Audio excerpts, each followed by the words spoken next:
नमस्कार। भगत सिंह, ये नाम सुनते ही हमारे जहन में एक महान शहीद की तस्वीर उभर आती है ना? पर क्या हम उस शहीद के पीछे छिपे विचारक को जानते हैं? आज हम उनके बलिदान से आगे बढ़कर उनके विचारों के सफर को समझने की कोशिश करेंगे। कैसे एक जोशीला राष्ट्रवादी, एक पक्का समाजवादी और एक तर्कवादी बना, और सबसे जरूरी बात, क्यों उनके विचार आज भी इतने जरूरी हैं। तो चलिए शुरू करते हैं उनके ही एक बहुत पावरफुल कोट से। आप देखिए, ये सिर्फ एक नारा नहीं है, ये उनके पूरे दर्शन, उनकी पूरी फिलॉसफी का निचोड़ है। ये साफ बताता है कि भगत सिंह की लड़ाई सिर्फ अंग्रेजों के खिलाफ नहीं थी। नहीं, उनकी लड़ाई हर उस सिस्टम के खिलाफ थी जो इंसान का शोषण करता है। और यहीं से उनकी क्रांति की असली कहानी शुरू होती है। कहते हैं ना, क्रांतिकारी पैदा नहीं होते, उन्हें हालात बनाते हैं। तो भगत सिंह के साथ ये कैसे हुआ? चलिए उनके शुरुआती जीवन में झांकते हैं और उन घटनाओं को देखते हैं जिन्होंने उनके अंदर क्रांति की वो पहली चिंगारी जलाई। देखिए, उनका जन्म ही एक ऐसे परिवार में हुआ था जहां देशभक्ति तो मानो विरासत में मिली थी। लेकिन फिर आया साल 1919। सिर्फ 12 साल के थे वो जब जलियांवाला बाग का नरसंहार हुआ। इस घटना ने उन पर इतना गहरा असर डाला कि कहते हैं वो उस बाघ की खून से सनी मिट्टी को एक बोतल में भरकर ले आए थे, एक संकल्प की तरह। और बस यहीं से उन्होंने अपनी पढ़ाई छोड़कर असहयोग आंदोलन में कूदने का फैसला कर लिया। तो देशभक्ति का जज्बा तो था, पर भगत सिंह जानते थे कि सिर्फ जज्बे से काम नहीं चलेगा, उसे ज्ञान की ताकत देनी होगी। वो शहीद करतार सिंह सराभा को अपना हीरो मानते थे, हमेशा उनकी तस्वीर अपनी जेब में रखते थे।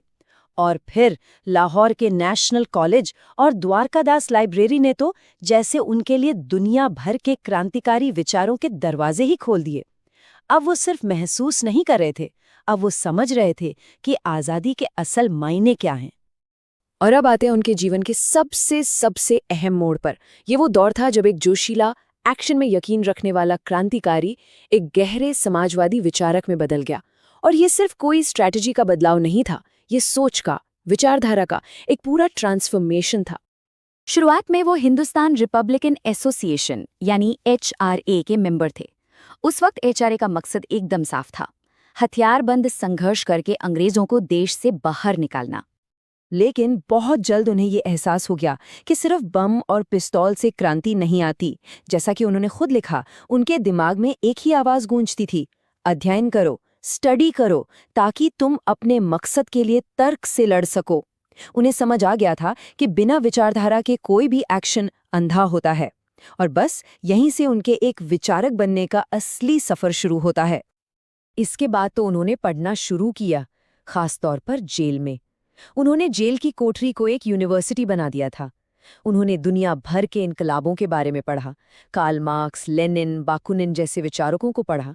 और तब उन्हें समझ आया कि असली क्रांति का मतलब सिर्फ सरकार बदलना नहीं है, बल्कि समाज का पूरा ढांचा बदलना है। उन्होंने व्यक्तिगत हीरोइज्म की जगह आम जनता की संगठित ताकत को पहचानना शुरू कर दिया। और इस बड़े वैचारिक बदलाव का सबसे ठोस सबूत मिला 1928 में। उनकी पार्टी HRA का नाम बदलकर HSRA कर दिया गया। हिंदुस्तान रिपब्लिकन एसोसिएशन में एक शब्द जोड़ा गया, सोशलिस्ट। सोचिए, ये सिर्फ एक शब्द नहीं था, ये एक पूरी की पूरी सोच थी, एक विजन था। अब मकसद सिर्फ राजनीतिक आज़ादी पाना नहीं था, बल्कि आर्थिक आज़ादी भी हासिल करना था। एक ऐसा समाज बनाना जहां किसानों और मजदूरों का शोषण हमेशा के लिए खत्म हो जाए। तो फिर भगत सिंह के लिए क्रांति की परिभाषा आखिर थी क्या? उनके इस नए दर्शन ने उनके एक्शन को कैसे बदला? चलिए अब उनके असली मकसद को और गहराई से समझते हैं।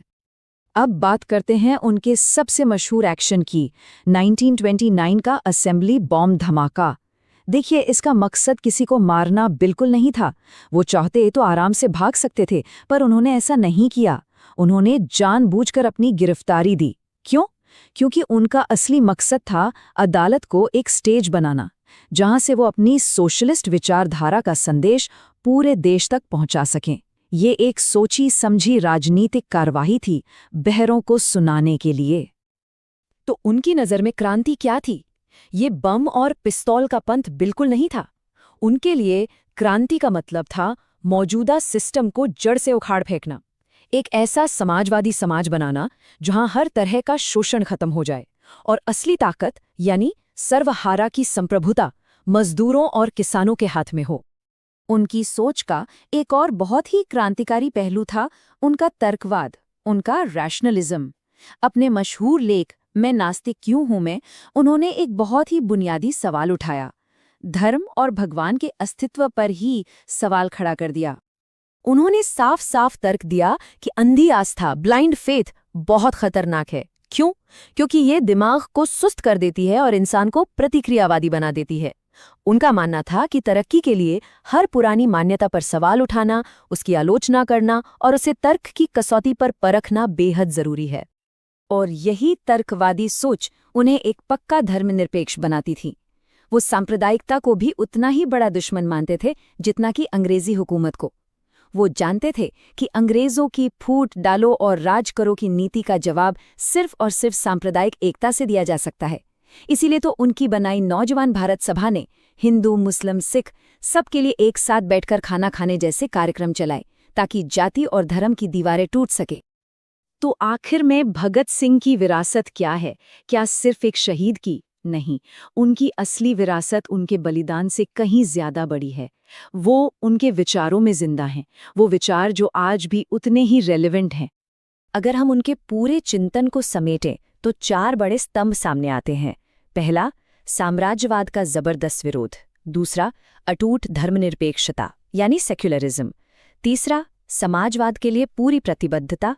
और चौथा, इस लक्ष्य को पाने के लिए मार्क्सवाद में विश्वास, एक वैज्ञानिक तरीके के तौर पर। ये एक बहुत ही साफ वैचारिक फ्रेमवर्क है। और ये सिर्फ किताबी बातें नहीं थीं, वो अपने सिद्धांतों पर जीते थे। जब उनके पिता ने उनकी माफ़ी के लिए अर्जी देने की कोशिश की तो उन्होंने अपने पिता को खत लिखकर सख्त विरोध किया। उनका ये कहना कि मेरा जीवन मेरे सिद्धांतों की कीमत पर खरीदने लायक बिल्कुल नहीं है, ये दिखाता है कि मौत के सामने भी वो अपने विचारों पर कितने अडिग थे। और आखिर में एक सवाल हम सबके सोचने के लिए। आज के दौर में जब हम सामाजिक भेदभाव और राजनीतिक बंटवारे जैसी चुनौतियों से जूझ रहे हैं, तब भगत सिंह का एक धर्मनिरपेक्ष और समाजवादी समाज का सपना हमें क्या सिखा सकता है?